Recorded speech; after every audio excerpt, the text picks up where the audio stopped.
తెలుగు రాష్ట్రాల్లో 450కి పైగా రోబోటిక్ సర్జరీలు సక్సెస్ఫుల్ గా చేసిన ఘనత మణిపాల్ హాస్పిటల్దే.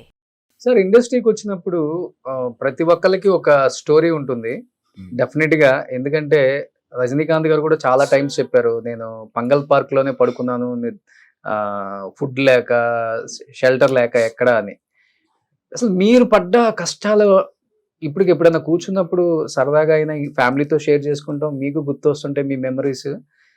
అసలుకి ఒక difficult situation in your life అంటే ఏమని చెప్తారు ఆ రోజుల్లో? చెప్పాలంటే ఏమీ లేదు, కష్టపడ్డాను పైకి వచ్చాను. నేను చిరంజీవి హరిప్రసాద్ ముగ్గురం రూమ్మేట్స్ ఉండేవాళ్ళం, ఫ్యామిలీ వండుకునేవాళ్ళం, తినేవాళ్ళం, సంతోషంగా ఉండేవాళ్ళం. తప్పితే మాకు ప్రాబ్లమ్స్ ఉంది, కాకపోతే సినిమాలో మంచి ఛాన్స్ రావాలని కోరుకుంటూ ఉండేవాళ్ళం. ఓకే, అలాగే వచ్చాయి. సో వండే బాధ్యత మీద?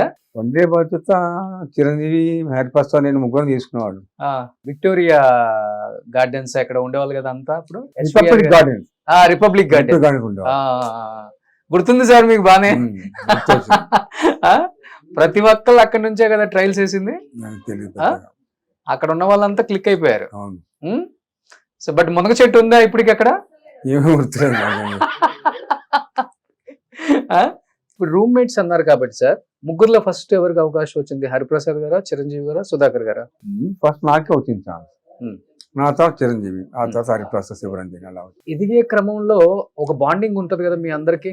సో ఫ్రెండ్స్, మీ ఫస్ట్ నాకు ఆఫర్ వస్తే డెఫినెట్ గా నేను హెల్ప్ చేస్తాను, లేకపోతే నీకు ఆఫర్ వస్తే నేను హెల్ప్ చేస్తానని ఒకరికొకరికి ఆ బాండింగ్ ఎలా ఉండేది ముగ్గురికి? హరిప్రసాద్ గారు అంతా ఏం లేదండి, మామూలు ఉండేవాడు, వంతుకోవడం, యాక్ట్ చేసుకుంటే బయటకు వచ్చేవాళ్ళు తప్పితే దాని గురించి పెద్దగా ఆలోచించేవాళ్ళు కదా. ఇక ఇది ఉండేది, టెన్షన్ ఉండేది కదా. One memorable moment with me dearest friend. Chiranjeevi కాకముందే చిరంజీవి అని పిలిచే అంత చనువు మీకే ఉంది కాబట్టి ఏమని చెప్తారు మీ ఫ్రెండ్ గురించి? చాలా మంచి సహృదయుడు, హెల్పింగ్ నేచర్, మంచివాడు, మంచి ఫ్రెండ్ నాకు. అది ఇద్దరు కాంబినేషన్స్ అన్ని సూపర్. బెన్నీని చాలా ఎంకరేజ్ చేస్తూ ఉంటాడు, బెన్నీ మంచి ఛాన్స్ రావాలని కోరుకుంటూ ఉంటాడు. నా గురించి అంత తీసుకున్నాడు, ఇంట్రెస్ట్ తీసుకున్నాడు.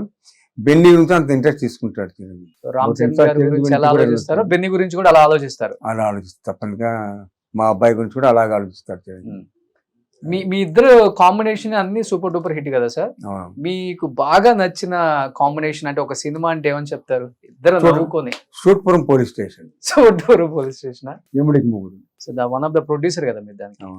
సుమన్ టీవీలో మీ పర్సనల్ అండ్ బిజినెస్ ప్రమోషన్స్ కోసం కింది నెంబర్కి కాంటాక్ట్ చేయండి.